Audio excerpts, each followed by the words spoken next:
Hi everybody, and welcome to another episode of This Is Me OTHY. As always, I'm going to be Timothy, and for the sake of continuity, let's call this one Day 2. No parking, fire lane. Well, it's okay that I'm here, because this guy, he's hot. No, but like, seriously, I'm sweating so much it's kind of disgusting. So, to start with, I think I should spend a little bit of time reflecting upon the reaction to Day 1. And I got to tell you, it overwhelmingly was positive, but a few things were pointed out to me. In particular, my wonderful, caring, and forever best friend pointed out the fact that I kind of look a little rough and a little tired. And so after much thought and deliberation, I figured out why. It's because I look rough and I am in fact really quite tired. But to make sure that you all had confidence in me and security that things were going to be okay on my end, I wore my visor. Because as my nan once said, everyone has faith and confidence in a man who wears a visor. At least that's what I think she said. It might have been something like your father's an idiot and your mother's a whorelet, but I choose to remember what I choose to remember. Well, looks like a storm's moving in. Which is actually kind of perfect because my life's a little stormy. So as it's starting to rain on me a little bit, I think that we're going to talk selfishly a little bit about myself. So today has been productive. Not necessarily successful, but productive. And you know, grand scheme of things, I'll take that as a positive. So actually, I picked up a job tomorrow with a friend of mine who runs a tour company, and it's just a single day thing, but it'll be a little extra income, which I don't have any of right at the moment, so that'll be a positive, and it's something I like doing, and so that'll be a nice little change, that I do something I enjoy for some financial return. I also had a couple opportunities today to speak to some museums and game plan a little bit more. I still have to formalize and turn in everything from my previous employer, so that's going to be something I was kind of planning on doing tomorrow, but is going to have to wait until the day after. Day 3 should be interesting, that's for sure. It's raining. Florida's so bizarre, because I mean it's relatively bright out. It's beautiful. The clouds are stunning, but I am definitely getting damp here. And so the big giant question is, what do I do next? And to answer that, I don't know right now. Don't want to say that I'm winging it, because that seems really like overly irresponsible. But what I'm doing is figuring it out as I go. It's a step-by-step thing. And so I will say this. I did something today that I haven't done in a really long time, and it's silly because it's not complicated, but I just haven't been able to bring myself to do it, and that's to go back to something that I absolutely loved and brought me an exuberant amount of joy for a couple of years there, and I let kind of die a little bit. And that is going back to my one true love, Waxipedia. Yeah, for those of you who don't know, Waxipedia is a Facebook group and kind of almost like a fan club for wax museums, waxworks, old attractions, kind of everything that I grew up with and loved and have found a whole lot of passion for in my adult life. And somehow I've accidentally stumbled into being, I don't want to say the word expert.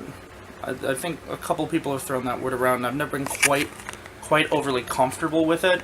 But it's something I'm really knowledgeable about, and so the thing is when I first created it, it was this Facebook group, and it was fun, and I met a lot of artists, and still to this day, I get messages from people who've built entire museums, people who now design for Disney and Universal and Sally Corporation.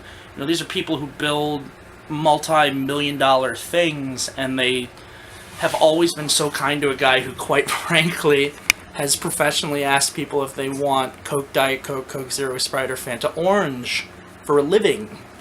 That was me, but still. I've had Academy Award winners send me personal messages and phone calls asking me about this particular subject matter. But I tried to turn it into more than I think I was ready for a little too quickly. And it had two consequences. It threw me into debt, which is now something that I have to deal with on a daily basis and will probably have to deal with for at least a while in the foreseeable future. But it also opened the doors to individuals who wanted to take advantage of me, and in a lot of ways did. And so I've grown a tiny bit. I grew, because it is a past tense now, I grew a tiny bit resentful of this thing that I love so much. But now it's just kind of, the last couple days have really thrown into perspective that you love what you love, and I can't help it. I mean, I'm sitting here on my couch now because it's starting to pour rain outside. And as I'm sitting here, and this is going to weird some of you out, look at this. This is just sitting in my living room. And I've got so much around, and it's weird. But it very distinctly makes Timothy who Timothy is. And so during all of this process, because it's going to be complicated, I'm going to have to move from this house, and you guys are going to get a tour soon. Because, quite frankly, I want a visual memory of what I've spent the last 8.5 years building for myself. But I don't want to lose all of it. I mean, I've got a collection of vintage attractions, and in particular waxworks and wax museum guidebooks and brochures that numbers into the tens of thousands. I've spent not only money, but emotional, mental, intellectual resources into building this thing.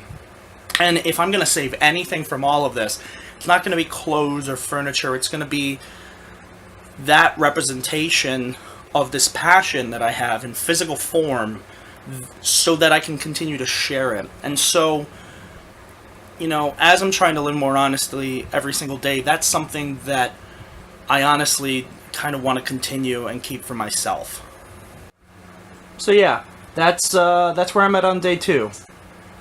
And I can't be 100% sure what, you know, tomorrow's going to hold, but I'm going to continue to be really optimistic and excited about it and follow my passions. And if the last couple years have taught me anything, it's that a life without passions is a one-way trip to the gallows.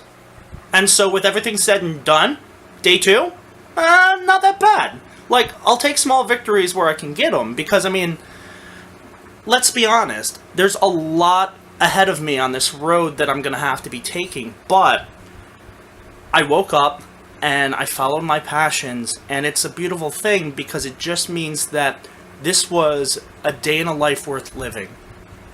And that's all I really ask for. So with that, my friends, I'm going to bid you a fa until next time. And I'm going to keep following my dreams, and I encourage you all to as well. So I'll see you on day 3.